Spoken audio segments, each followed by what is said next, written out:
No, it's gorgeous. Look at this, Henry. This building here in Ukraine. Septanka. Do you remember? Yes, of course I remember. One of the symbols of the Yes, absolutely, it's the main symbol. Oh, thank you, it's so beautiful.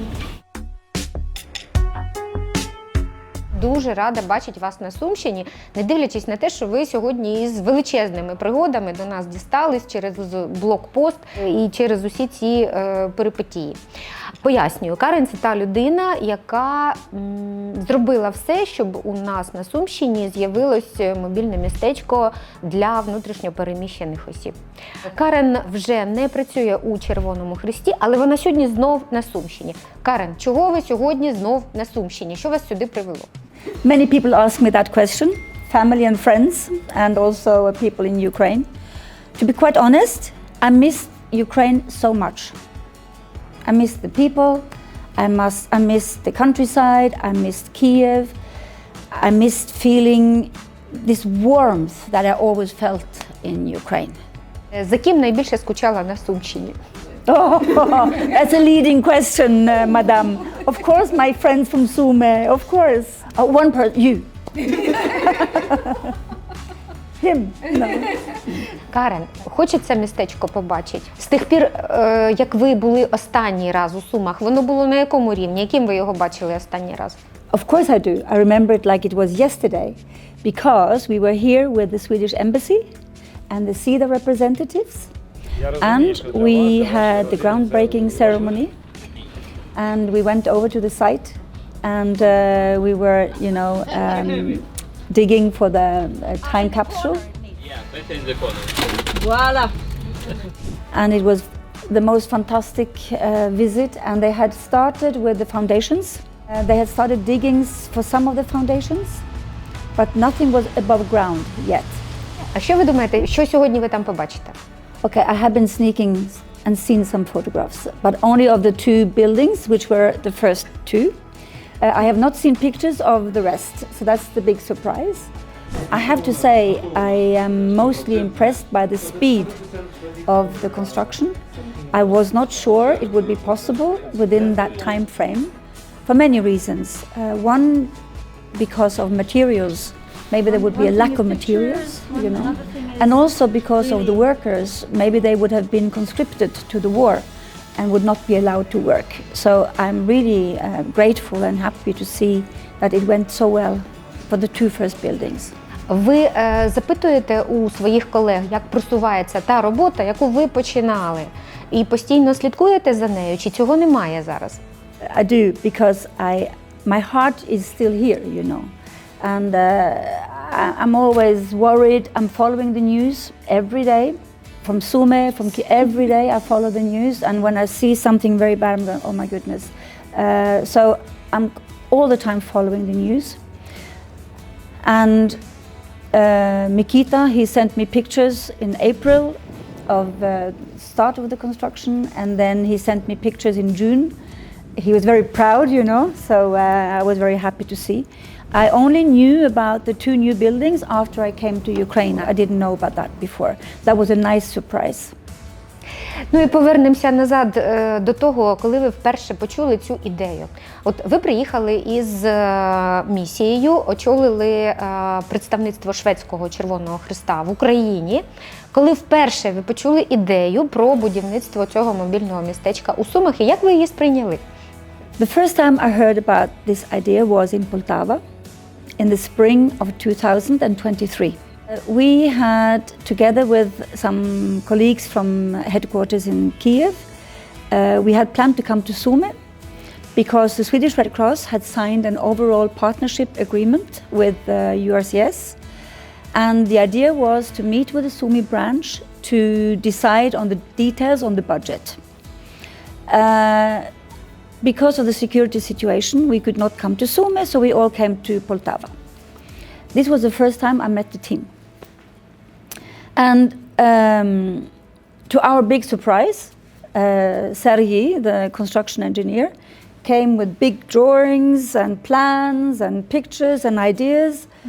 And we had never seen this before. We had never heard about this before. So for us it was a surprise, because we had already agreed that we would support core activities of the Sumi branch.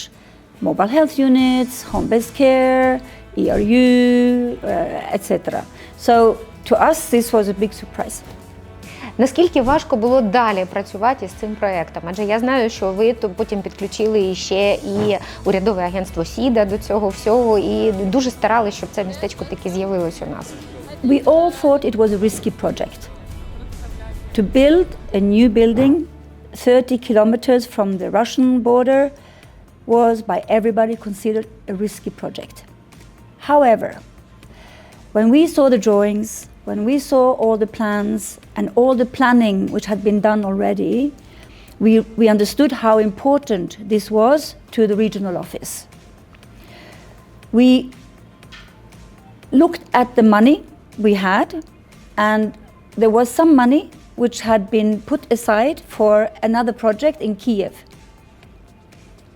And together with the management of URCS in Kiev, it was agreed that this money could be put into the construction project. However, this was not enough. So that's when we needed to go to other organizations to see if we could get more money. Stockholm did a very good job in talking to Sida. They know Sida very well. But I was the one, together with Stockholm, who was describing the situation, you know, and with the Netherlands Red Cross, but in particular Sida. We had very regular meetings. We explained why it was important and how the plans had been made a long time ago. We explained the IDP situation in Sume. We explained that more and more people were evacuated from the front line to Sume city. The needs were just growing, and there were few possibilities for people and housing for people. So, in the end, Sida said, okay, we need to have more risk appetite. And finally they agreed. І так у нас з'явилось будівництво. За що ми вам дуже вдячні, Карен. Ну, правда, тому що проєкт дуже непростий. Дуже непростий, ми вам дуже вдячні за те, що ви підтримали цю ідею і наполегливо працювали над тим, щоб вона реалізувалась у нас. От перший раз, коли ви приїхали і зустрілись із сумською командою, яке враження у вас склалось саме при першій зустрічі? It was interesting because many from URCS headquarters had not met the Sumi team in a long time, and some of them for the first time. And when we met in Poltava, it was a little bit like headquarters on one side and Sumi on the other side, and we were in the middle. But slowly, everybody understood that we all want the best. We all want the same thing. So we managed together to build a good budget and agree on everything except the construction, because at that time we did not have the money yet. But everything else we agreed. And slowly we also signed a detailed agreement with budgets with the headquarters.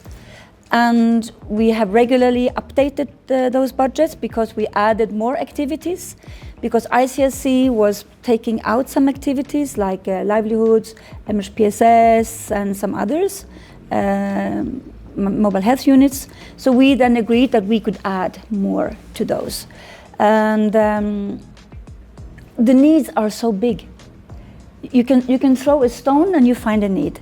So it's only a question of putting priorities and understanding how you best can work with local authorities here, that we cannot do. Only you can do that. Only the regional office can have this contact. And let's not forget, it's only because of the good work that Igor and the team did to prepare for the construction. All the agreements for the land, all the agreements to have water and electricity to the buildings afterwards.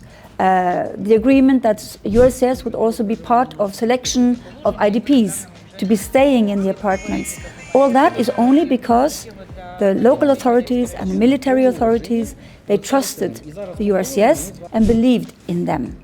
Otherwise, it would not have been possible. This you cannot do from Stockholm, you know, not even from Kiev. I realized when I came to Sume the first time, not to Poltava, but Sume, it was like almost like coming home, you know. everybody was so happy. And there was hugging. I had never met these people before. It was hugging and saying hello and this warmth, and people were so happy that somebody came finally to Sume, because many other regions already had received support from other PNSs, but not Sumi. ICRC did some. So it felt as if we were in the right place at the right time. And slowly, the only reason why we got more money from Sida was because the good work that was done by the teams here. You know, you cannot sell something if it doesn't exist. You can only sell something that exists, that is good. If not, nobody wants to buy it, you know. So that's how we could sell it to Sida, to the Netherlands and the others, because you're doing such a good, and you can see the results of the good work.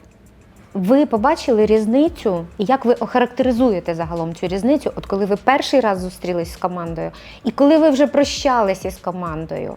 Що ви уловили за оці 1,5 року вашої роботи, які зміни відбулись у цій команді? Many more people, 2 small offices, better reporting, more data.